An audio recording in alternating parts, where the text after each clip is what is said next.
नमस्ते फ्रेंड, आप सभी का एक बार फिर से स्वागत। और फ्रेंड्स, बात करते हैं कि all India bank officers confederation AIBOC ने वर्किंग कमेटी ने जो रिजॉल्व किया रेजुलेशन, उसके बारे में।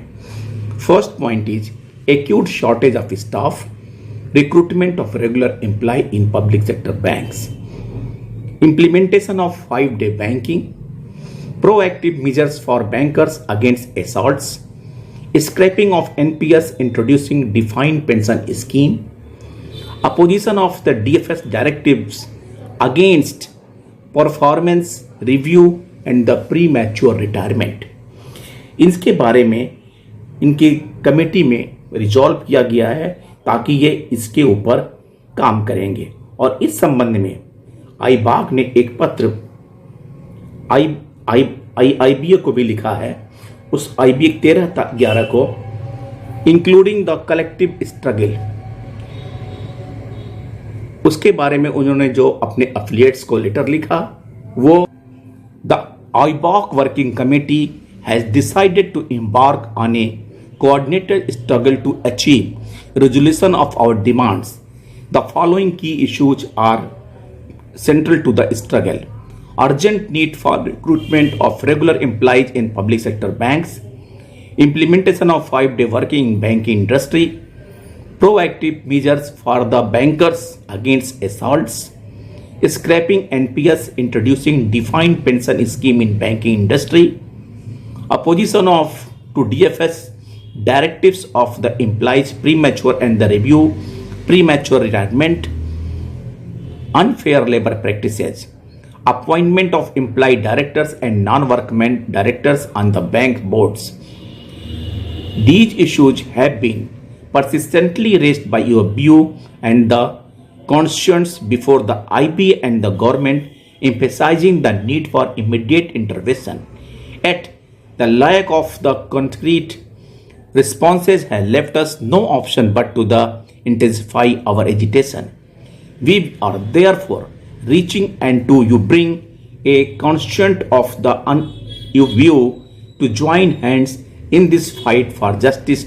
Together, let us stand firm for the justice and well-being for our family. Working committee में डिसाइड हुआ, लेकिन ये वर्किंग कमेटी के डिसीजन के बाद हमारा एक्शन, कोर्स ऑफ एक्शन क्या होगा? क्योंकि 5-डे बैंकिंग जो हमारे सर्विंग एम्प्लॉय हैं, उनका प्राइम डिमांड है। आप बात करते हो एंजाइटी की, वर्क लाइफ बैलेंस की, डिप्रेशन की, सारी बातें करते हो। हालांकि अपने IBOC ने अपने लेटर में ये भी लिखा है कि ऑफिसर्स का ब्लड प्रेशर बढ़ रहा है, डायबिटीज बढ़ रही है, सब हेल्थ इश्यूज है, एवरीथिंग इज देयर। बट आप नाकाम रहे इस बात को accept, IBOC, AIBA, others union कि 5-डे बैंकिंग इंप्लीमेंट कराने में आप नाकाम रहे। आपने 12 बाइपार्टाइट सेटलमेंट में एक क्लास डाल देना ही आपका अचीवमेंट अगर है तो अचीवमेंट है, otherwise that is the big zero achievement. दूसरी बात, IBOC ने सारी बातें कही। उन्होंने एक जगह यह भी लिखा कि scrapping of NPS, introduction of the unified pension scheme in the banking industry. What type of unified pension scheme? उसका कोई जिक्र नहीं किया। और एक शब्द IBOC ने ऑफिसर्स विंग का यूनियन होने के बावजूद भी पेंशन अपडेशन पे, पेंशन रिवीजन पे अथवा पेंशनर्स के इशू पे एक शब्द भी अपनी वर्किंग कमेटी में नहीं बोला।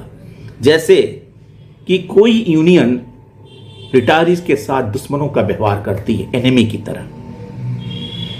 रूपम राय होंगे सेक्रेटरी, उनसे मैं पूछना चाहता हूं कि आप न तो वर्किंग एम्प्लॉय के लिए हित में कोई काम कर पा रहे हैं, न रिटायरीज के, क्यों इससे पोस्ट संभालते हैं?